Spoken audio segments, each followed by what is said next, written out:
یاد رکھیے کہ برے کام کرنے والا، وہ چور ہو، وہ ڈکیت ہو، وہ اغوا کرنے والا ہو، بہت کمزور ہوتا ہے.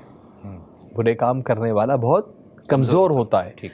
اللہ رب العزت فرماتا ہے اعدلوا واقرب للتقوی، معاشرے میں عدل قائم کرو، یہ تقوی کے زیادہ قریب ہے. صحیح.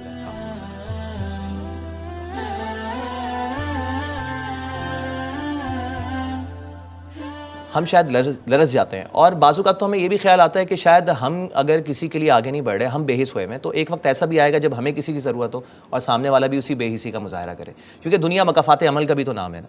تو اس بے حسی پہ کیا کہیں؟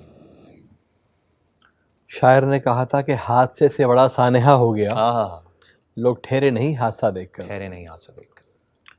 اصل میں معاشرتی اقدار زوال پذیر ہے. خود غرضی نے ہمیں اتنا سنگ دل بنا دیا ہے کہ ہم احساسات سے عاری ہوتے جا رہے ہیں. صحیح.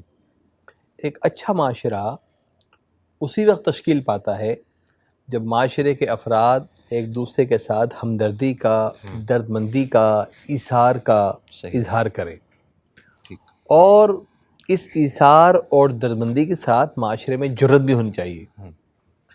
بہت سارے پیش آنے والے واقعات کو روکنے کے لیے ایک حوصلہ ہونا چاہیے. ٹھیک ہے.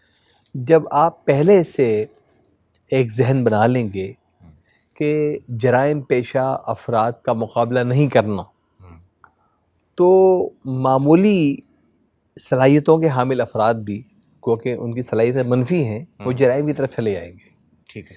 جب معاشرہ اس بات پر تیار ہو جائے کہ کسی کو قانون نہیں توڑنے دینا، کسی کو ظلم نہیں کرنے دینا، تو پھر معاشرے سے آہستہ آہستہ جرائم کم ہونا شروع ہو جاتے ہیں. ٹھیک ہے. اگر ہم دینی روشنی میں یہ بات کریں، نبی کریم صلی اللہ علیہ وآلہ وسلم کے پاس ایک شخص آیا اور اس نے ابو جہل کی شکایت کی کہ ابو جہل نے اس کا حق مار رکھا ہے اور ادا نہیں کر رہا. حضور ختم مرتبت صلی اللہ علیہ وآلہ وسلم نے مکے کے مشکل ترین حالات میں یہ نہیں کہا کہ میں کیا کر سکتا ہوں، آپ نے کہا چلو میرے ساتھ. ابو جہل کے دروازے پہ پہنچے ٹھیک. اور کہا کہ دیکھو اس کا حق ادا کرو. ابو جہل فوراً پریشان ہوا اور اس کا حق ادا کیا. یعنی کہ سیرت طیبہ بتاتی ہے کہ ہمیں مظلوم کے ساتھ کھڑا ہونا ہے. ٹھیک ہے. اور معاشرے میں اس وقت تک آپ توازن قائم نہیں کر سکتے جب تک آپ مظلوم کا ساتھ نہ دیں.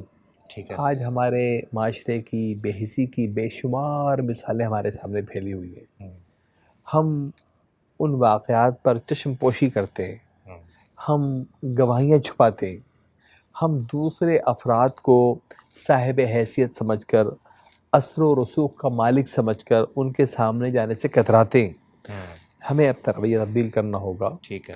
ہمیں یہ جاننا ہوگا کہ معاشرے میں جب تک عدل و انصاف نہ ہو، اللہ رب العزت فرماتا ہے اعدلوا واقرب للتقوی، معاشرے میں عدل قائم کرو، یہ تقوی کے زیادہ قریب ہے. صحیح.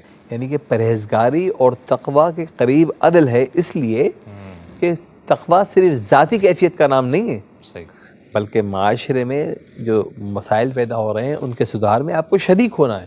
صحیح. اور اسی طرح قرآن مجید فرقان حمید نے پھر یہ حکم بھی دیا کہ عدل قائم کرنے والوں کا ساتھ دو. تو ہم دیکھتے ہیں کہ ہمارے رویے بسا اوقات بڑے منفی ہو جاتے ہیں. ایسا نہیں ہونا چاہیے. بالکل بہتر. آپ نے بات کی عدل و انصاف کی. اگر آپ ایک رینڈم شخص سے اس کی بات کریں، آپ ان سے پوچھیں کہ بھائی آپ نے بے حسی کا مظاہرہ کیوں کیا، آپ آگے کیوں نہیں بڑھے، آپ عدل کی کوئی ایگزامپل کریٹ کر دیتے، تو وہ آپ کو بدلے میں یہ جواب دے گا بھائی یہ میرا کام نہیں ہے، میں کیوں اپنی جان سے ہاتھ دھوں، میں کیوں رسک لوں اپنی جان کا اور سامنے والے کو بچانے کے لیے جاؤں. کسی حد تک اس کا جواب ٹھیک بھی ہے کہ پولیس کا کام ہے، سب ہے. لیکن اگر اس موقع پر پولیس موجود نہیں ہے یا ایسی کوئی فورس موجود نہیں ہے جو اس واقعے کو یا اس حادثے کو روک سکے، یا اس میں اتنا ڈیلے نہ آئے جتنا آتا ہے، لوگ انتظار کر رہے ہوتے ہیں کھڑے ہو کے، تو کیا انسانیت کے طور پہ یہ ہماری ذمہ داری نہیں بنتی کہ اپنے تئیں جو آپ ہو سکتا ہے وہ کریں، بجائے اس کے کہ آپ انتظار کریں کہ بھائی جس کی ذمہ داری ہے اسی کو نبھانے دیں، میں کیوں بلا وجہ اس میں ٹانگ اڑاؤں اپنی. اخلاقی طور پر یہ ذمہ داری بنتی ہے، اور ایک حدیث شریف کا مفہوم بھی یہ ہے کہ تم میں سے جو کسی برائی کو ہوتا ہوا دیکھے تو اپنے ہاتھ سے روکے. ہاتھ سے روکے. اور ہاتھ سے روکنے کی اگر کیفیت نہ ہو تو زبان سے برا کہے. صحیح. اور زبان سے برا نہ کہہ سکتا ہو تو دل میں برا جانے. ٹھیک ہے. اور یہ اضعف ایمان ہے, یہ ایمان کا آخری درجہ آخری ہے. درجہ ہے. جب ہم برائی کو ہاتھ سے روکنے کی کوشش کریں, ٹھیک ہے, ہم جنگ و جدل کی طرف نہ جائیں, ہم انتہا پسندی کی طرف نہ جائیں, ٹھیک ہے. لیکن کم از کم مزاحمت کا جذبہ تو ہمارے اندر ہو. جو معاشرے میں پھیلتی ہوئی چوریاں, ڈکیتیاں, مسائل ہیں, ان کے لیے کم از کم ہمیں اتنا جذبہ تو ہو کہ لوگ یہ سمجھ جائیں کہ اس محلے کے لوگ, اس علاقے کے لوگ اتنے بیدار ہیں کہ وہ کوئی مزاحمت کر سکتے ہیں. صحیح. جب مزاحمت کا امکان ہو, یاد رکھیے کہ برے کام کرنے والا, وہ چور ہو, وہ ڈکیت ہو, وہ اغوا کرنے والا ہو, بہت کمزور ہوتا ہے. برے کام کرنے والا بہت کمزور ہوتا ہے. ٹھیک. ذرا سی مزاحمت سامنے دیکھتا ہے تو وہ جان بچا کر بھاگتا ہے. ٹھیک ہے. تو ہماری اخلاقی ذمہ داری ہے تھوڑا سا اپنا حوصلہ بلند کریں اور کوشش کریں کہ معاشرے میں برائیوں کو پنپنے نہ دیں.